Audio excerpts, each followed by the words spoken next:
You can pick up those crochet dog sweaters at the Sunday market. And while you're there, go visit Wendy Davis and grab some of our sponsor's famous beef jerky.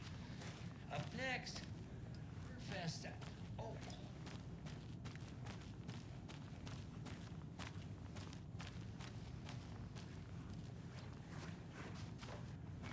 wrong line.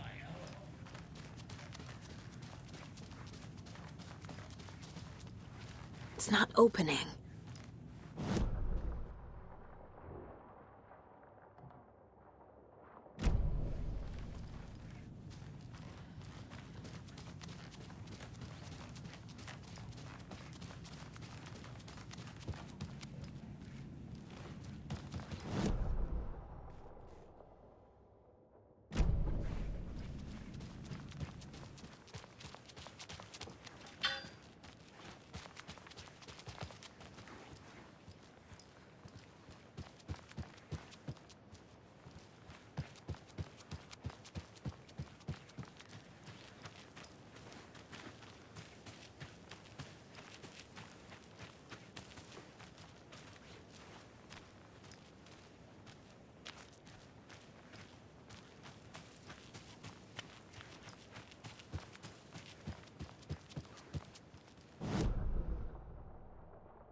He wouldn't just wander off and not tell us. Especially after all the weirdness of the loft. Well, I'm fucking worried too. You just had to follow some stupid internet.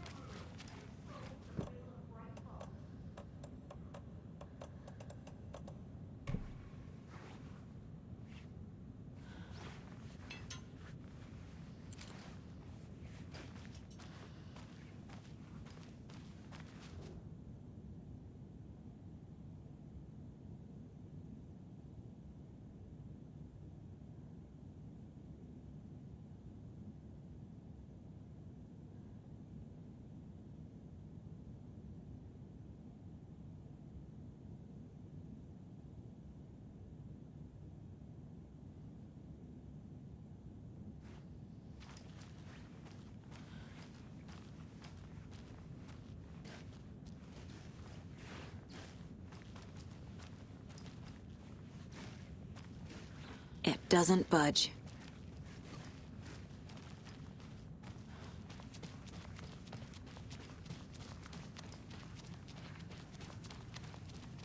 Good grub you got here. I'm glad to hear it.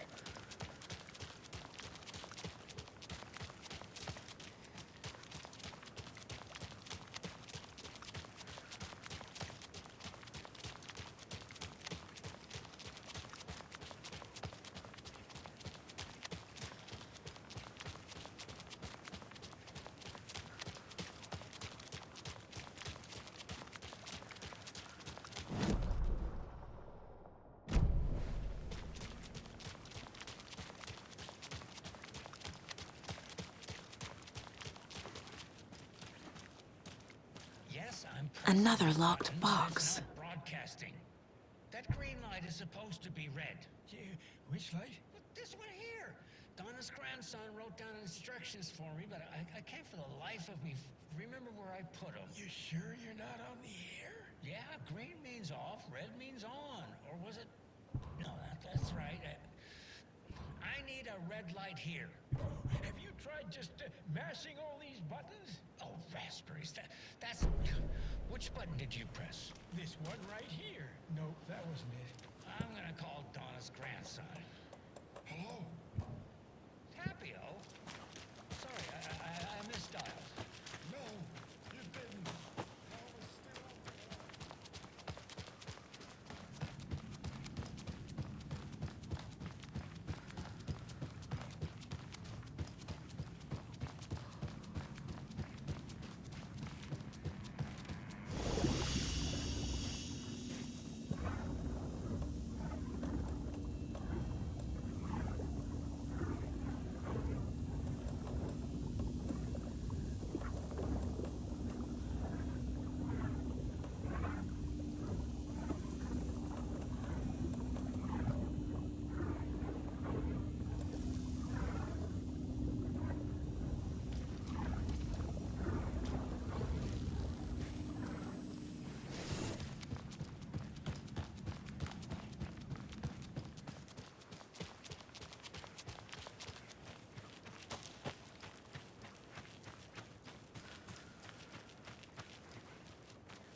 Ed hadn't been the same since his latest show had closed.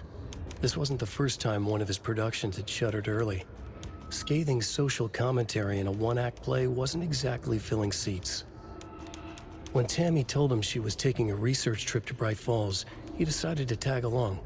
Ed told her he wanted to find inspiration. Really, he just wanted a break from the city. But it was true that he certainly needed to find something. A voice, a direction, an idea, something authentic to himself.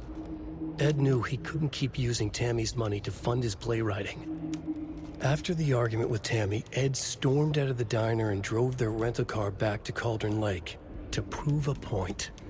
Now standing in the dark woods, the sun hidden by the trees, Ed wished he could remember what that point was.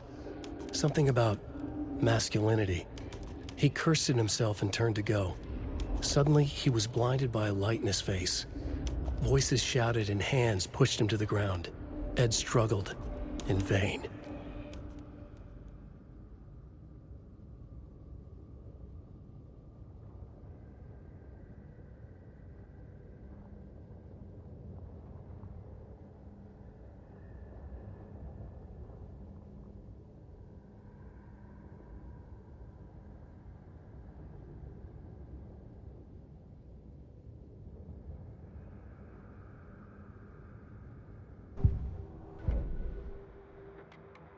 And that wraps up my list of favorite park benches in Bright Falls. And now, I just want to clear something up from our last broadcast. There was some talk, an off-color joke of sorts about Wendy Davis of Davis Family Beef Jerky being dead, which of course is a bunch of hogwash. So I'm gonna give our dear friend Wendy a call so we can put an end to these silly rumors. And, oh, it looks like we already have her on the phone line. Wendy, hello. Hi there, Pat. That's not Wendy. No, this is Jim Figamore. Remember, we were going to do the announcement today. Oh, was that today? Listeners, we have Jim Figamore with us and the director of the Bright Falls Community Theater And I'm here to announce that the theater will be losing one of its most dignified thespians as I, Jim Figamore, will be running for mayor. Hold for applause. Well, that's quite an announcement, Jim. Just let me find my notes here. I have some questions written down for you. The real question is what happened to this town. Bright Falls used to draw in thousands of tourists with its vibrant art scene and impressive bird feeders. And what's our reputation now? Haunted Bright Falls. Spooky Bright Falls. The world is laughing at us. And now all this business with the FBI? We need a mayor who can turn this town's reputation around. And nobody knows more about the role of mayor than I do. I played one in the theatrical production of Fiorillo, to glowing reviews by Coffee World magazine. Mayor Setter is a joke. And you know what? I hear he kills cats. There. I said... Now, Jim, this is a family show. I found my notes here, so why don't we pivot to some questions? First question, what exactly goes into that delicious beef jerky? Right, looks like these are my questions for Wendy Davis of Davis Family Beef Jerky. The only jerk I care about is Mayor Setter. Our future's at stake. Pets are being murdered. And it's time for a change. Jim Figamore for mayor. That concludes our program today. Oh, I actually had more to... Jim Figamore and Pat Maine signing off. And we've got a great tune here to play us out. Take it away, Pat.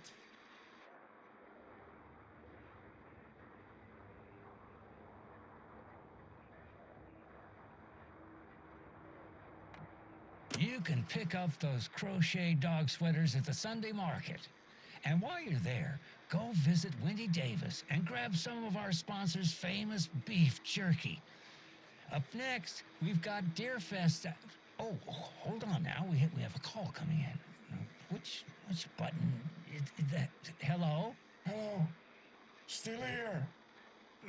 Wrong line. Hold on. Hello. You're on with Pat Maine. Yeah, Gil Davis here. What a pleasant surprise. We have Gil Davis on the line from our lovely sponsor, Davis Family Beef Jerky. Gil, any thoughts on those crochet dog sweaters? You need to stop. What's that? Just stop. Whatever this is you're doing, stop. I'm not sure I understand, Gil. There's no such thing as Davis Family Beef Jerky. I don't sell beef jerky. I've never made beef jerky. I don't particularly like beef jerky. I'm getting crazy phone calls for jerky orders, day and night. You got confused old ladies all over this goddamn town on the hunt for imaginary beef jerky, asking for insane flavors like hickory teriyaki, which clearly isn't a thing.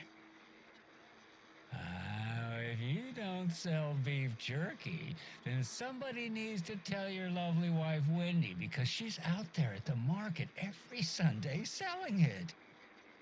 Wendy is dead, Pat. No, that's not right. I just saw Wendy at the market last weekend. Wendy went missing 13 years ago, Pat. They found her body. She's dead. We're trying to make peace with that, and you're making it so much harder with all this goddamn beef jerky bullshit. No, that's just not true. She's there. Every weekend, I see her there. This joke's gone far enough. Now go get Wendy on the line so we can have a laugh about this. She's fucking dead, Pat. Stop. Gil, I think we're out of time. Dog sweaters, Sunday market. And, yeah, Pat Maine signing off. I think we should take a break. Dog sweaters, Sunday market. Here's a song.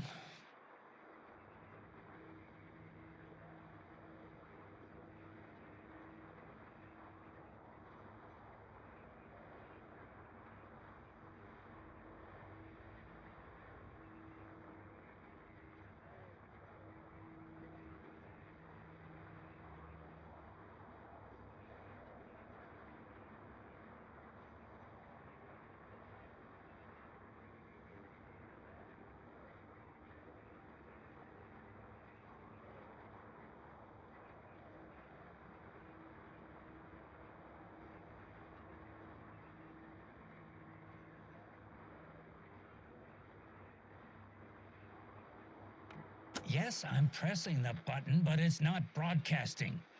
That green light is supposed to be red. Yeah, which light? But this one here. Donna's grandson wrote down instructions for me, but I can't for the life of me remember where I put them. You sure you're not on the air? Yeah, green means off, red means on. Or was it? No, that's right.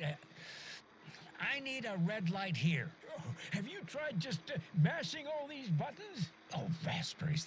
That's... Which button did you press? This one right here. Nope, that wasn't it. I'm gonna call Donna's grandson. Hello? Tapio? Sorry, I misdialed. No, you didn't. I was still on the line. Can we get Tapio off the line? I need to call Donna's grandson. Wrong. That was the Anderson girl. Different girl.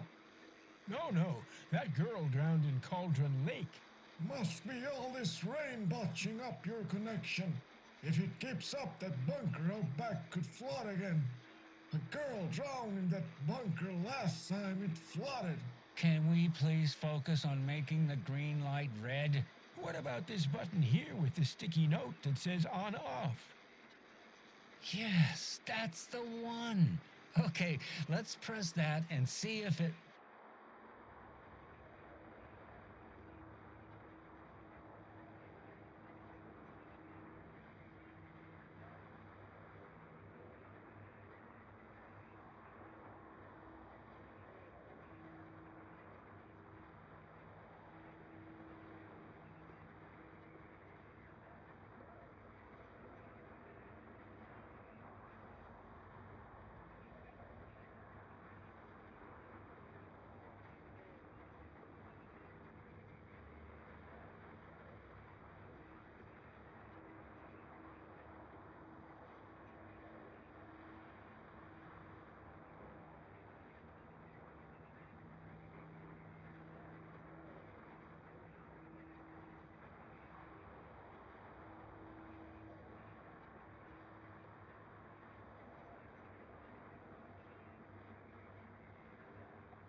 Up next, we had a guest lined up. I have it written down here somewhere. What's this say? Jim Figamore. Figamore? Figamore. I know that name from somewhere, but... Oh, the line's lighting up, so that could be him. Hello, you're on with Pat Maine. Hey, it's Terry. I'm at the Elderwood Palace Lodge and there's been a shootout. FBI everywhere. I think somebody's dead. I was working the front desk when bullets just started flying. I had to hide under my desk. Oh, gosh, Terry. Clearly a bit of embellishment on your part. But it sounds like maybe Russ Hammond's been hunting quail in the off-season again. Quail? You're not listening. They shut up the whole damn hotel. And that's not all. I swear to sweet Jesus Murphy, I saw Alan Wake walk in before it all happened. Alan Wake. Now, is that one of Mandy May's kids? Alan fucking Wake, Pat, the writer. You've talked about him on the show. He disappeared years ago. Disappeared, you say? Okay, this is all coming together now. See, people were calling in about Wendy Davis going missing, but it sounds like they have her confused with this Alan Walker fellow you're talking about.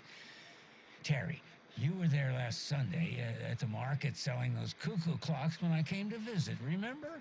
Pat, no. And who was selling beef jerky in that stall next to yours? Wendy Davis. Davis Family Beef Jerky. Now, how can she be selling me beef jerky on Sunday and be missing since 2010? It's ridiculous. Wendy's fucking dead. I'm talking about Alan Wake. Jesus, Pat. This is serious. I'm trying to put the warning out. There's something wild going on. I gotta go in case they come back. Okay, that was Jim Figamore, everybody, and he'll be running for mayor this... Wait, no, that was... Anyway, that's that's our show for today. Anyway, here's another song from Kathy's grandson, Daryl.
That's not right.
I eat the words!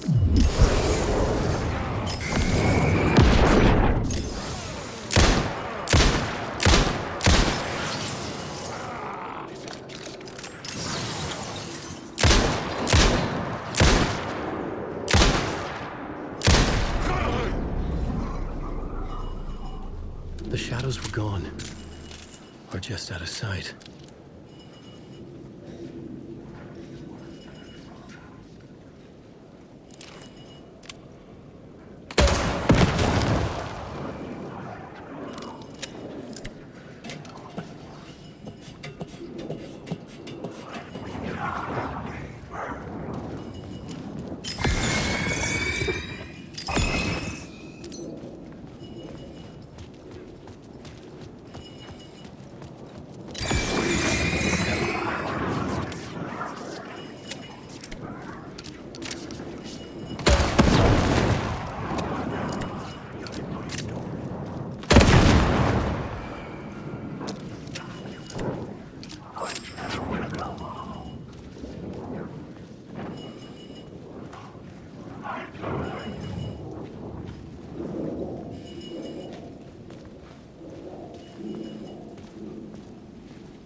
The city was a monster, poised to tear into you the second you let your guard down.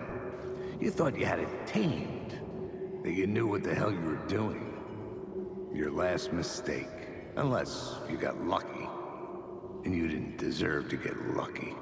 You blinked at the wrong time, let your mind wander, and the fire escape that was meant to be your getaway route was gone. Was never there at all.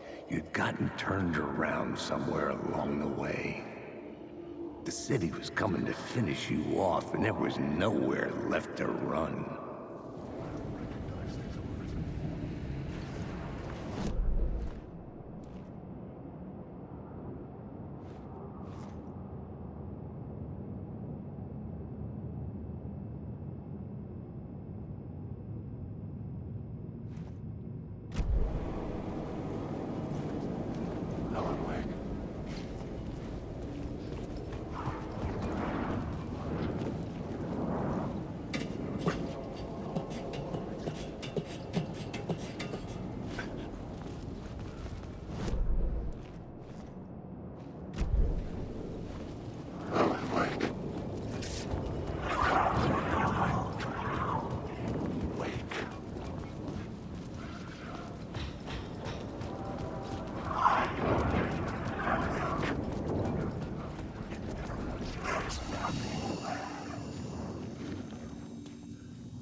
Go to hell!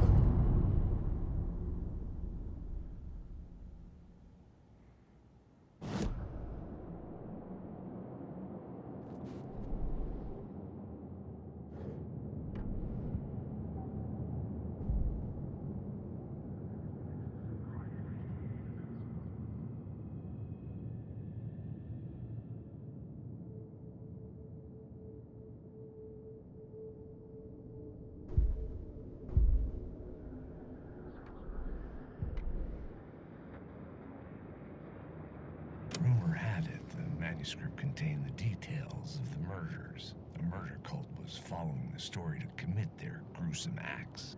Was Wake their leader? Had he written it? How far would he go to create a perfect work of art? Or would he be the next victim?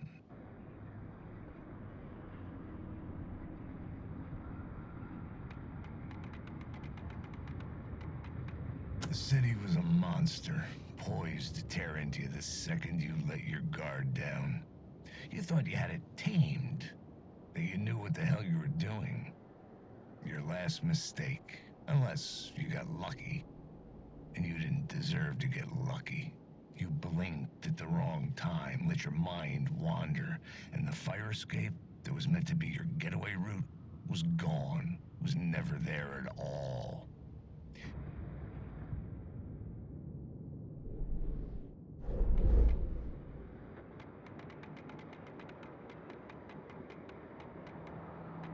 Cause really I'm a psycho.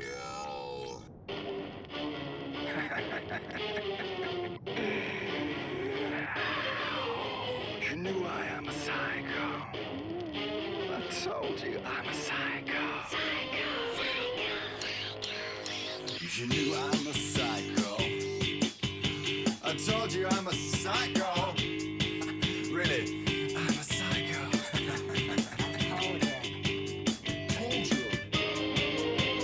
Really, I'm a psycho. You knew I am a psycho. I told you I'm a psycho. Really, I'm a psycho. You knew I'm a psycho. I told you I'm a psycho.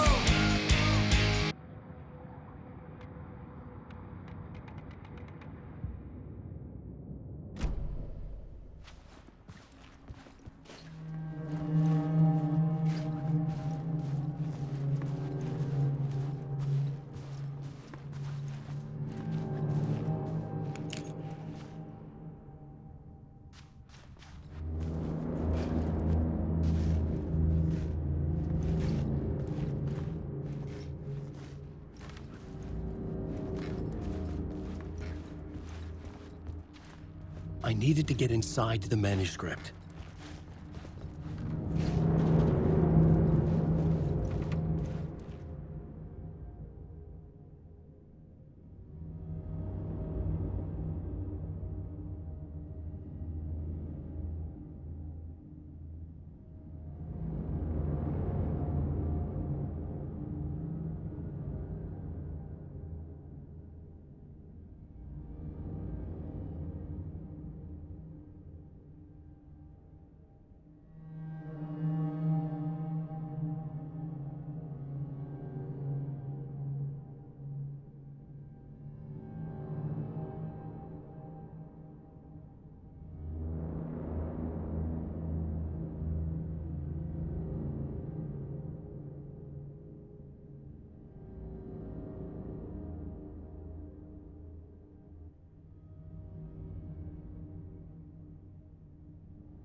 For months after Ellen died, I didn't leave the apartment. I was flattened Alice's work had consumed the apartment. by the confusion, Her whole life. the shock, the guilt.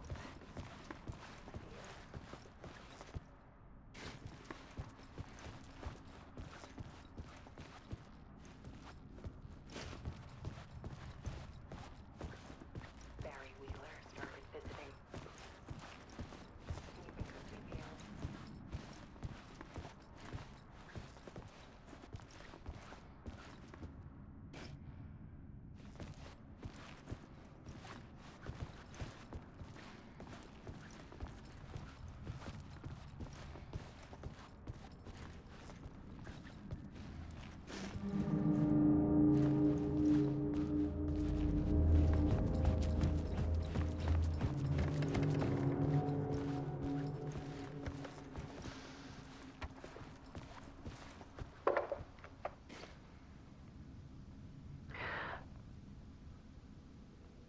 One morning, I saw a deer soar past my bedroom window. It was a balloon of some cartoon animal. And I looked out at the street below, and I saw a little girl crying. Like losing that balloon had just ended her whole world. It was the perfect image of the horror of caring. And that's when I got myself out of bed. And I picked up my camera.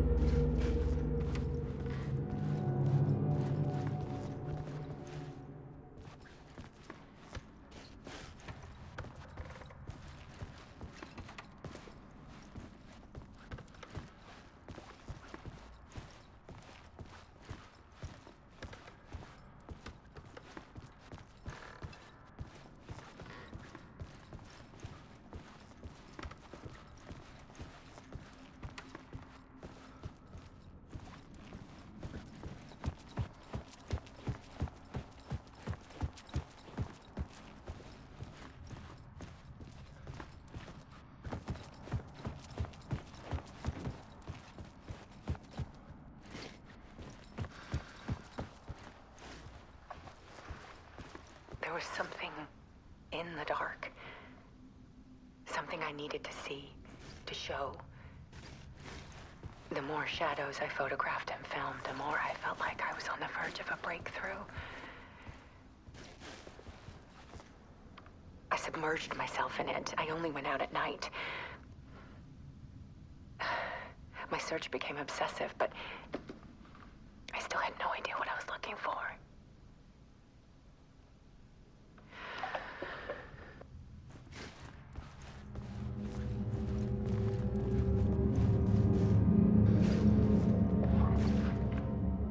There's a world hidden behind ours. A dark tide ebbing and flowing against reality. Faces in the shadows. Fear of the dark is really just fear of what could be, that vast, paralyzing ocean. But photography can freeze reality in a snapshot. You can put a cage around the infinite and capture it. I need to prove those faces are really there.